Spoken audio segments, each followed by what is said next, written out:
interference breaches within his own party. Mr. Speaker, what is he hiding? Who is he trying to protect? Why does he put his own political interests above the safety of Canadians? Why? The honourable member from Calgary Centre. After 9 years of this NDP Liberal government, taxes are up, costs are up, crime is up, and time is up. Crime is up in Toronto with shootings up 45% and gun-related homicides up 62% since last year. While the Prime Minister celebrates on social media, police associations are condemning his failed handgun policy. The Toronto Police Association states criminals did not get your message. Will the Prime Minister stop working against the police and reverse his failed crime wave policy? Hear, hear. The Honourable Parliamentary Secretary to the Minister of Public Safety. Thank you, Mr. Speaker. It's really concerning that all Canadians should be aware that what Conservatives are proposing in their ways to make our streets safer is to actually put more guns on the street.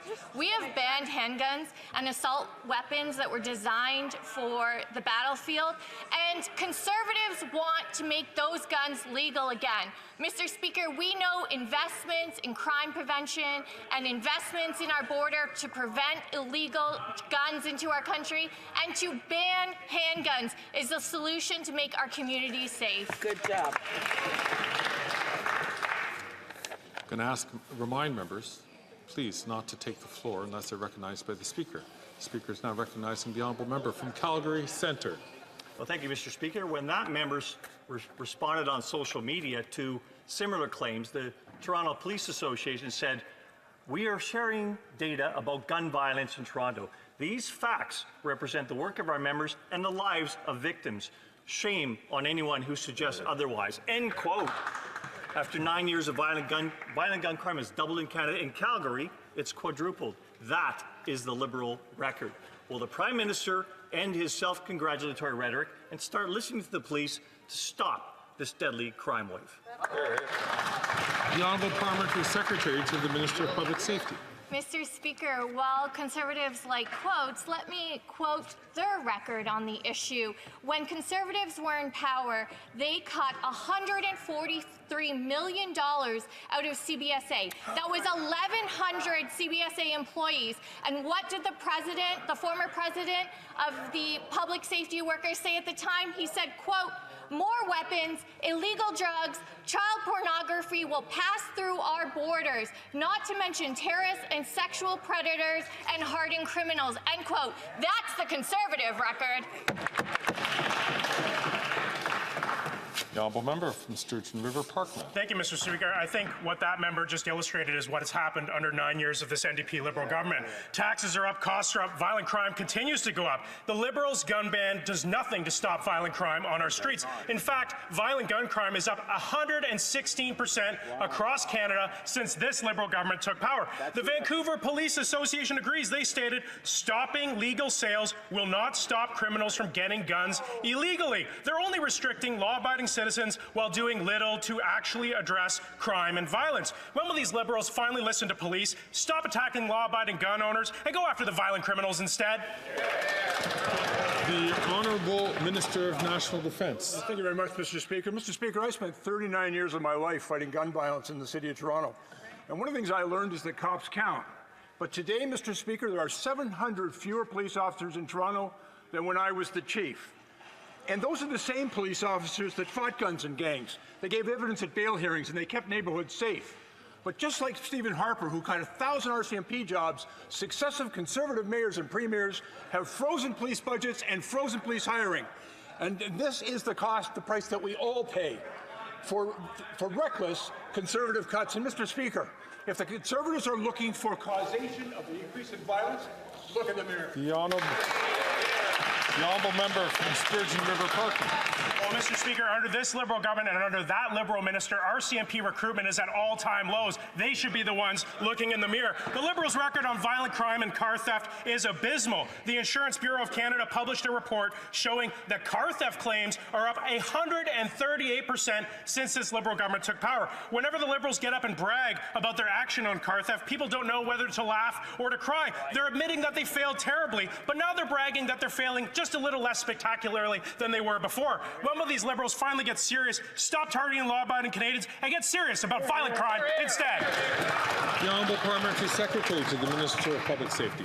Mr. Speaker, once again, we see Conservative hypocrisy. They think the way to keep our streets safe is by putting more guns in the hands of criminals. They think reducing workers at the CBSA to inspect illegal imports of guns is going to keep communities safe. Conservatives are all about cuts, including cuts to police forces, cuts to inspections at our border, and they want to ensure that handguns are legal again. Mr. Speaker, we know and Canadians know that keeping our communities safe is by banning illegal handguns.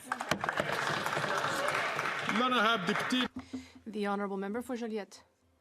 Mr. Speaker, the Minister of Health is once again threatening end-of-life care for Quebecers. It is stated that Quebec should wait before moving forward with advance requests for medical assistance in dying. And the Minister is even threatening to challenge Quebec's decision and says that he will clarify his intentions very soon. But Quebec's answer is clear. We will be moving forward to protect people who are ill. Quebecers who are suffering from illnesses like Alzheimer's. They have waited long enough. Will the federal government get out of the way? The Honourable Parliamentary Secretary to the Minister of Health. Monsieur le Président. Thank you, Mr. Speaker. Medical assistance in dying is a complex and deeply personal question, especially when it comes to advance requests. Potential slippage in eligibility to MAID to include is a matter of great importance, and we need to consult with medical professionals and other stakeholders throughout the country to consider the matter of advance requests. The Honourable Member for Joliette. Well, that's all very well, but listen, Quebec will be moving forward with advance requests for MAID as of October 30th in 5 days. So the federal government should be supporting Quebec in delivering appropriate healthcare instead of making threats. And it can help by amending the criminal code to help doctors feel safe, because today in La Presse, doctors have been stating that they are still concerned about their legal protections, even though Quebec has given a clear directive to the justice system to not bring charges. Will the federal government help doctors by amending the criminal code? The Honourable Parliamentary Secretary. Mr. Speaker, given the complexity I spoke of, we will take the necessary amount of time to look into the details of what the government of Quebec has announced. We remain determined to cooperate closely with Quebec and with all of the provinces and territories in order to carefully assess next steps. The Honourable Member from Barrie, Springwater, Oro-Medonte. Mr. Speaker, after 9 years of NDP Liberals, taxes are up, costs are up, crime is up, and time is up. Police across Canada are slamming the Prime Minister and his self-congratulatory social media campaign touting a failed handgun policy that has stopped violent gun crime. The Toronto Police Association had to fact-check the Prime Minister and remind him that 85% of guns seized by their members can be sourced to the United States. After 9 years, violent gun crime is up over 100%. Will the Prime Minister stop working against the police and reverse his crime wave policies? The Honourable Parliamentary Secretary to the Minister of Public Security. Mr. Speaker, if Conservatives are so concerned about illegal guns entering the country through our borders, then precisely why did they cut 1,100 jobs of CBSA, over $100 million of that budget? Let me also quote what the former president of the Public Safety Workers Union had to say. He said, what the government made us to believe here is that the budget cuts are not going to have an impact on direct service provided to our community is wrong. He also said that this threatens Canada's public safety and national security. Why should we trust a record like that? The Honourable Member from Barrie, Springwater, Oro-Medonte. Mr. Speaker, just this week, the Toronto Police Association specifically pointed out the member opposite for her misinformation. Hopefully this misinformation today gets pointed out again. Police associations in Toronto, York, Vancouver, and Surrey have all spoken out against this Prime Minister's failed handgun policy that has done nothing to stop violent crime. When will this Prime Minister listen to police, stop going after law-abiding citizens, and go after the gangsters and gun smugglers who are terrorizing our streets? The Honourable Minister for National Defence. Mr. Speaker, we promised Canadians that we would strengthen gun control. The Conservatives have promised the gun lobby that they'll weaken it. Mr. Speaker, if you want to reduce gun crime in this country, you've got to make it harder to commit gun crime, and you've got to make it more likely to get caught. You make it harder to commit gun crime by increasing and strengthening gun control in this country. And you make sure that criminals will get caught if you don't cut thousands of police officer positions from our cities and from our provinces right across this country. We've seen the price that Canadians have paid for conservative cuts to essential services that we all rely on. And Mr. Speaker, when they want to know what's really happening, the union should know you've cut their membership. The honourable member from Kootenay, Columbia. Mr. Speaker, after 9 years with this NDP Liberal government, taxes are up, costs are up, crime is up, time is up. Yep. Police departments are slamming the Liberal NDP gun policies. Toronto police report shootings are up 45% and gun-related homicides 62% compared to the same time last year. Mr. Speaker, 85% of guns seized by the police are sourced in the United States. After 9 years, violent gun crime is up over 100%. Will the Prime Minister stop working against the police and reverse his crime wave policies? Here, here. The honourable member from, the honourable parliamentary secretary to the Minister of Public Safety. Thank you, Mr. Speaker. And what Conservatives won't tell you is that under Conservative governments, there were cuts to CBSA that allowed more illegal weapons to cross our borders.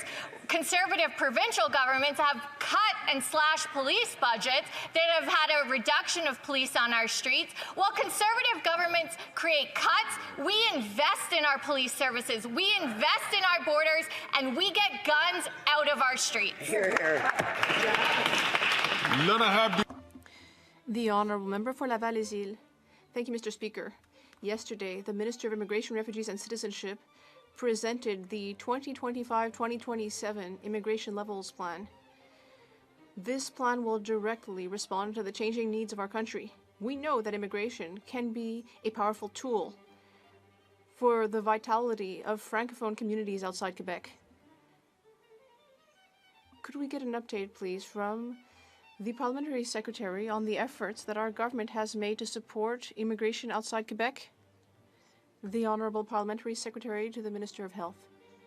Thank you very much, Mr. Speaker. The vitality of Francophone communities outside Quebec is a priority for our government. In the 2025-2027 plan, the percentage of Francophone permanent residents in the targets of overall permanent residents in Canada outside Quebec will be 8.5% in 2025, 9.5% in 2026, and 10% in 2027. These targets display our commitment to support the growth of Francophone communities outside Quebec and reflect our Francophone immigration policy. From St. Albert, Edmonton. Mr. Speaker, after 9 years, this NDP Liberal government isn't worth the cost or the corruption. Under this government, GC Strategies, a two-person firm working out of their basement, received a sole source contract for a Arrive scam. They did no work, the app didn't work, and they ran off with 20 million taxpayer dollars, a total scam. So, in the face of that, what specific steps is this government taking to get taxpayers their money back? The Honourable Parliamentary Secretary to the Minister of Public Safety. Thank you, Mr. Speaker. And as I have said time and time again, that we expect our procurement process to be followed with the rules and the regulations that are put in place. CBSA has already initiated a number of measures to build a more robust system. But I'd like to ask the member opposite, how far back would he like to go in terms of these contracts? Because just in 5 years under the Conservative government, those two principled employees that he speaks of had at least 13 contracts. Wow. So would he like that money back as well? Wow. The honourable member from St. Albert, Edmonton. Mr. Speaker, it is clear that this government has taken no concrete measures to make taxpayers whole. The RCMP have opened an investigation into GC Strategies, and this week the Auditor General announced that she is investigating the $100 million in contracts awarded to GC Strategies by these Liberals. If the Liberals won't even try to get taxpayers their money back, then will they get out of the way and call an election so that Canadians can elect a common-sense Conservative government that will? Hear, hear. The Honourable Parliamentary Secretary to the Minister of Public Safety. Mr. Speaker, Speaker, once again, we see the Conservatives completely misleading Canadians. It was actually under the Conservative government that these contracts first began with these principled employees. So they talk about getting out of the way. They were the ones that oversaw a procurement process that had these same individuals receiving hundreds of thousands of dollars in contracts. We have actually put in place through the CBSA a number of measures to ensure that our procurement process is robust, and we will continue to work to make sure that there's transparency in our system, something they failed to do. The honourable member from Brandon Souris. After 9 years of this NDP Liberal government, taxes are up, costs are up, crime is up, and time is up. Mr. Speaker, you've ruled that the Liberals violated a House order to turn over evidence for a criminal investigation into their latest $400 million scandal. When Canadians can't afford to eat, heat, or house themselves, Parliament should not have to focus on ending a Liberal scandal. Will the NDP Liberals end this cover-up and give proof to the police so that we can get accountability for corruption and Parliament can get working again? The Honourable Parliamentary Secretary to the Leader of the Government in the House of Commons. Yes, Mr. Speaker, I think what we need is accountability to Canadians and why it is that the Conservative Party continues to filibuster the business of the House of Commons. And nothing has really changed because do you know when it comes to the business of the House of the Commons, one Prime Minister, Stephen Harper, is the only Prime Minister to ever be held in contempt of Parliament. Who was his Parliamentary Secretary at the time? Today's Leader of the Conservative Party. Mr. Speaker, today's Leader of the Conservative Party still refuses to get the security clearance that's necessary so he can become informed about foreign interference. The question I have for the Leader of the Conservative Party, what is he hiding? What isn't he telling Canadians, Mr. Speaker? L'honorable député d'Alfred Pellin. Mr. Speaker, in the last year we have learned that many countries, including India, Iran, Russia, and China, are involved in foreign interference in Canada. In fact, last week we learned that agents of the Indian government are involved in serious criminal activity in Canada, including the murder of Canadian citizens. It's time for all parties to put politics aside and show Canadians that we stand together against the foreign interference. Can the Parliamentary Secretary to the Minister of Justice tell this House why it's important for all party leaders to obtain their security clearance and protect Canadians? Hear, hear. The Honourable Parliamentary Secretary to the Minister of Justice. Thank you, Mr. Speaker, and I'd like to thank my colleague from Alfred Pellin for the question. Look, yesterday we learned the leader of the Bloc Québécois received his security clearance. The only leader in this House who has refused and continues to put his head in the sand to get the security clearance is the leader of the official opposition, the leader of the Conservative Party of Canada. So I repeat, in terms that he can understand, get the clearance, take the briefing, and please help us defend this country.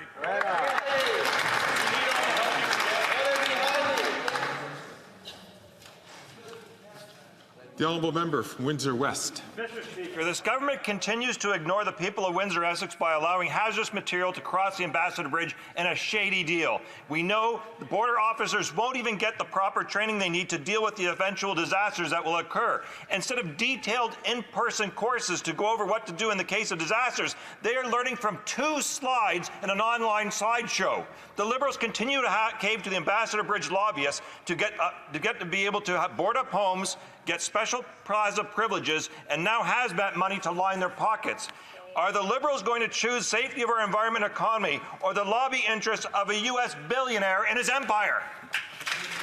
The Honourable Parliamentary Secretary to the Minister of Transport. Thank you, Mr. Speaker, and I do want to thank the member for that question. As the member knows, because we've been discussing this issue for the past few months, Transport Canada is in discussions currently, not only with the member, but also with the province and the city. And it's an issue that we are taking seriously and we will resolve. Thank you, Mr. Speaker. The Honourable Member from Saanich Gulf Islands. Thank you, Mr. Speaker. My question to the government is this. A recent article and detailed study in the National Observer pointed out that the Pest Management Regulatory Agency worked hand in glove with the pesticide manufacturer Bayer to stop the impending ban of dangerous neonicotinoid insecticides posing threats to human health and the environment. My question is simple. Will the government ban these insecticides and do an investigation to stop having our Pest Management Regulatory Agency defend manufacturers and start defending Canadians? The Honourable Parliamentary Secretary to the Minister of Health. Thank you very much, Speaker, and I thank the member opposite for the question. Speaker, we are committed to ensuring that pesticides used in Canada are safe for human health and the environment. All pesticides undergo a rigorous scientific review process prior to being approved for sale in Canada, and they are regularly reviewed to ensure they continue to meet health and safety standards. We take the concerns raised in the research by Dr. Christy Morrissey seriously, and the PMRA is examining the concerns raised. Thank you. And so brings the end of another question period. Je désire informer la... That was fun. You know, checking out Canada. Well, it ended on its own. Look at that. So, that was Canada's parliament. That's the, which house were we even in? The Canadian question period. Let's see, the Canadian question period is the equivalent of, well, the UK has Prime Minister's questions. What's the American equivalent? I guess it doesn't even exist in a single formalized way. There's just it's like a combination of hearings and joint sessions and briefings and press conferences. So I guess, you know, England and Canada has a question period, and the House of Commons is widely considered to be the, you know, it's like the House. It's the lower house in England. It's the House of Commons, and then I guess it's the same thing in Canada. It's the question period is the equivalent of that one. The Prime Minister and other cabinet ministers respond to questions from members of the Parliament, including from the opposition parties. Topics often range and reflect current issues from domestic policy to international and intense exchanges. Much like the UK QP in Canada question period is known for its lively and sometimes confrontational style, with MPs frequently heckling, cheering, and criticizing responses, which does create a different atmosphere than we have here in American politics. It was fast. It did go kind of quickly. I enjoyed it. We'll be doing it again for sure. And I'm going to be experimenting with England as well. I don't know if Ireland is going to be as, I don't know. We'll check out Ireland at some point. 2 Canadian parents. Let's see, 0. As an American with 2 Canadian parents and all my family living in Canada, I appreciate this live very much. Oh, 0. I'm so happy. I'm so happy you enjoyed it. I really enjoyed it. It's because of the heckling and the cheering and it makes it less sterile than American politics, right?